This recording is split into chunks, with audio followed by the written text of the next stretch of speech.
What's up, YouTube? This is Bystander X789. Guys, today I'm coming to you with a market watch on speed duels, primarily because last Friday we just got a brand new speed duel booster set released to the game. It added a ton of new cards into the card pool, and I think it's very pertinent to actually take a look at what cards you should be looking at in this set to add to your collection to help build your decks going forward. Okay, first and foremost, we're going to talk about 4 of the brand new skill cards that were introduced through this booster set. Alright, there was a Kaiba one, there was a Joey one, and there was 2 Makos. The third Mako was basically another field spell instead. I'm not going to really talk about that. First and foremost, we have Kaiba's new skill, Viral Affection. It basically can help you load your graveyard up if you're running a graveyard-centric strategy while ripping your cards out of your opponent's deck, which can just destroy your opponents. It's a once-per-turn style card, which means you can utilize this card effect multiple times throughout the course of the duel if you have enough cards in your hand to really make use of it. Alright, right now it's holding around the $4 mark, which is actually pretty good for the skill card. It's an ultra rare card, worth investing in. All skill cards, you should have at least 1 copy of each if you're planning on doing speed duels. I mean, it's just a good rule of thumb. This way, you don't have to worry about not having the card you need. All right, moving on. We have the World's Greatest Fisherman. All right, this is the ultra rare skill card for Mako. Basically, it allows you to swap a water attribute monster with one that's in your graveyard, but you can't swap the monster unless it has over twice the level of the one you sent. I mean, it's pretty good being able to swap out the cards to basically recur the monsters you need to get back onto the field. Alright, right now it's sitting about between $3.40 and $3.50 worth investing in my opinion. Okay.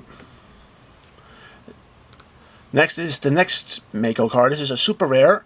Alright, this is Catch of the Day. Alright, basically Catch of the Day, when you first activate it, it acts kind of like Metaverse, allowing you to activate a Yumi right from your deck to the field, which is cool. And then basically, as long as you have both that and Legendary Fisherman on the field, if it destroys a monster by battle or inflicts battle damage, you can actually turn around and get another monster, water attribute monster from your deck or graveyard onto the field in defense position. So it's actually pretty good as well. So both of Mako's character skills here are actually very good to actually have. Joey's new skill, though, this is the one that really caught my eye. It's My Lucky Day. Right now, it's sitting at $2, between $2.50 and all the way up to $2 and probably 70 cents if you round up. Not bad. I mean, highest you can see is $3.61. Basically, it allows you to call whatever your dice roll or coin flip is going to be, and that's it. You choose the result. Alright? To me, this is the better of the gambling cards here, because it just basically lets you do it. It's only once per duel, but still, it can help you swing the duel in your favor. Alright? Of course, we have Mr. Depths, like I said before. It's just basically a skill card version of the field spell, sitting around $2.65.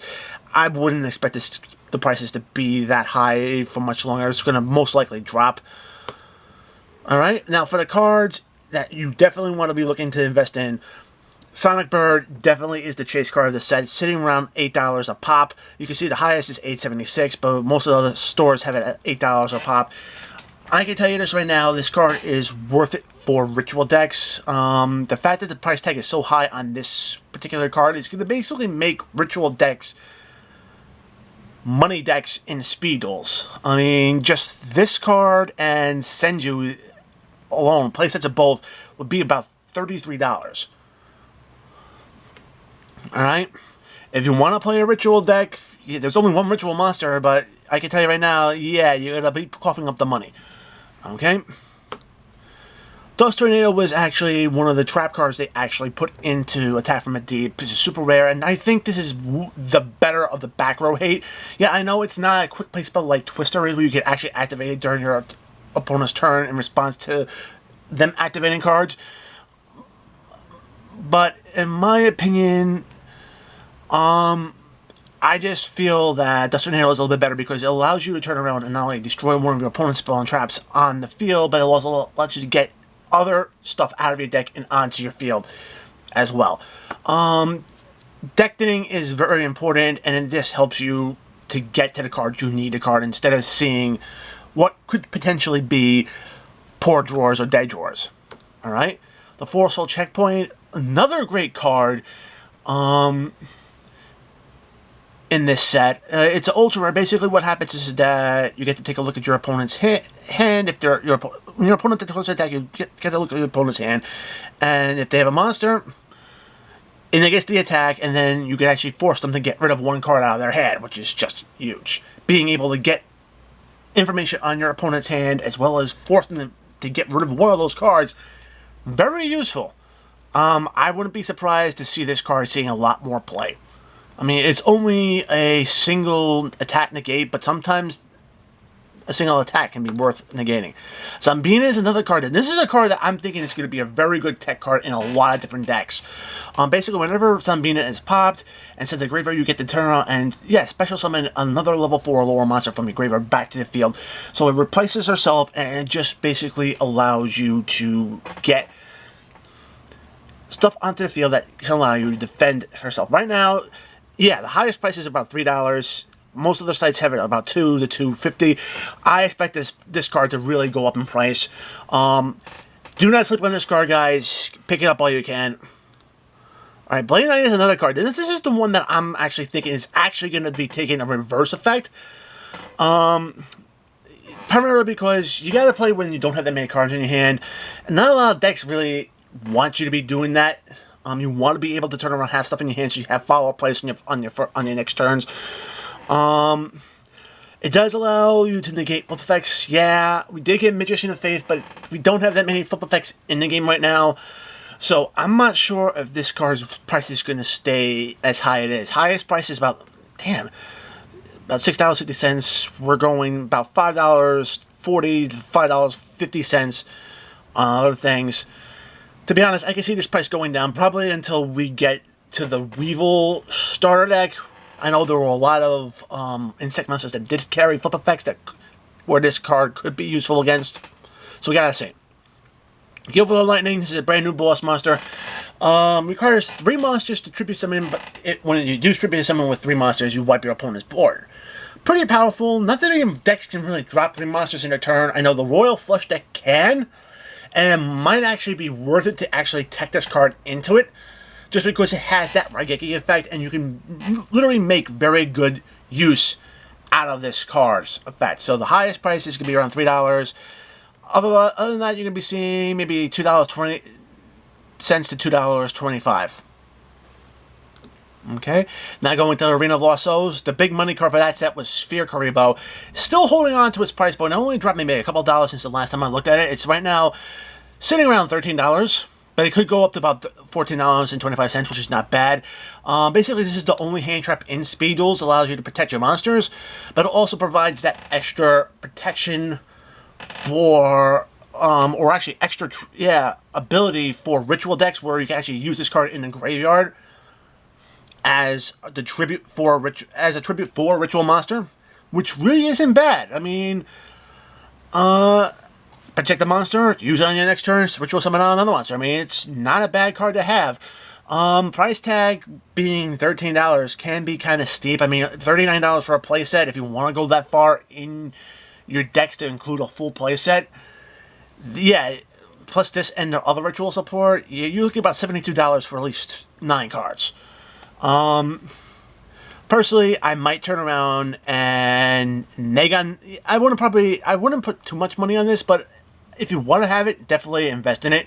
If you don't want to turn around and have it, Attack of the did have the a Jin monster that basically makes your ritual monsters immune to traps, which actually is the better Jin to actually have in Speed Duels. I would sooner go with that if you were looking for be a little bit more budget conscious. Alright, Michizure still holding on to that $6 price mark. Damn awesome trap card from Arena of Lost Souls. Whenever a monster from your side of the field goes from the field to the graveyard, you can turn around, flip this card over, pop your opponent, one of your opponent's monsters. So it's a great card to actually turn around and just really disrupt your opponent's play. Definitely something that you see a lot in my Speed Duel decks. Twister, here's the other one. This is another card sitting about $4.45 to the $4 mark, which isn't that bad. I mean, it's a quick play spell. You have to pay, I think, was 800 life points to pop one of your opponent's spells or trap cards, but it's kind of worth it sometimes. Alright, send you three, yeah. Lowest is $3.17, but as you see over here, it could go from $3.25 all the way up to $3.50. So it's definitely something that you want to have in your decks for ritual summoning. Definitely worth investing, in my opinion. I know with the release of Silent Bird, the price is definitely going to be going up. Alright, now one of the skill cards from Arena of the Lost Souls that's holding its value right now is called the Haunted. Cool thing about this card is that it actually does a very good Ding Affair. It does have the same effects as the trap card called the Haunted. It's just that when you set it up at the beginning of your duel, you're not allowed to start with 4 cards. You're only allowed to start with 3 cards. You're literally playing 1 card less. And I think that balancing really does make the card better. I mean, right now having this card in multiples in speed duels is not a good idea. Making a powerful card like this into a skill card, definitely worth it. It's coming with smart on this. As you can see, the highest price is going to be about $3.60. The lowest is going to be in the $3.20s. Definitely worth picking up. Alright, now into the starter decks. Windstorm of Edequa is definitely something that you want to be investing in. If you've seen any of my Speed Duel deck profiles, you know this card is definitely a staple in those decks. You want to be seeing this card. It basically turns all your opponent's monsters into the other battle position. So if they're all in tap position, they go to defense position, and you basically end their battle phase right there, which will then end their turn. Definitely a great card, worth picking up in multiples. As you can see, it's $4.31. Yeah, and it ranges. Alright, Gravekeeper's Recruiter is another card. This kind of surprised me, but when you really think about it, it doesn't. This card does a ton of searching for Gravekeepers, and since it's a spellcaster, it just pairs so well. Having the price tag at $3.30 or $2.40 down to at least maybe $2.25, and you can even see maybe some people charging $3.25 for it. Yeah, I mean, it's a good card for Gravekeepers. You definitely want to be running multiples of this card in your deck because you want to see them, and when this card is sent to the graveyard, you get that search. And it doesn't matter how it's sent to this graveyard because we also have Conan with Chain, very good trap card, awesome thing that basically stall your opponent, ranging from 39 cents all the way up to $1.45, which is not bad. I mean, definitely would probably go after this. But then again, they're only offering this shipping with orders over $4, so $5. But the one card that I was really talking about here that pairs well with all the Gravekeepers is 1-1. This is the key spell card. If you're running any level of spellcasters in your deck, this is the card you want to have, especially if they have effects that when they activate from being sent from the field to the grave to get searches. This is the card you want because you get draws, you get the search, and it just adds so much consistency to the deck. And speaking of which, you have the other spellcaster that you want to be summoning, and that's Blue Dragon Summoner. Again, send it to the graveyard, and then you're searching out your vanilla spellcaster warrior or dragon type monsters from your deck alongside with that draw, the +2 draw of 1-1. It's worth investing in. Alright, guys, these are the cards that you definitely should be looking into investing in. The other cards are very variant on what deck you're playing. But I can tell you right now, Speed Duels is definitely something that if you want to take a break from the current meta, you definitely want to look into investing in. The decks can be very cheap. You could build them for up to $20. Depending on what type of cards you include inside the decks, they could cost you a little bit more. I'm saying between 40 and 20 would be definitely the better benchmark to really say to build a good Speed Duel deck out of. If you're going for the money deck, like the ritual decks, yeah, prepare to shell out the money, like I said before. It will cost you a pretty penny if you want to include all the cards, but some of them will definitely take those prices up even higher than the margin I provided. So guys, that's it for this Market Watch for Speed Duels. Guys, if you like this video and want to see more of this content on my channel, make sure to comment and subscribe. Like the video, give it a thumbs up, enable notifications if you don't want, so you don't miss a single upload. Guys, check out the description box below. Find the invite link to my Discord. Join the conversation. We would love to have you.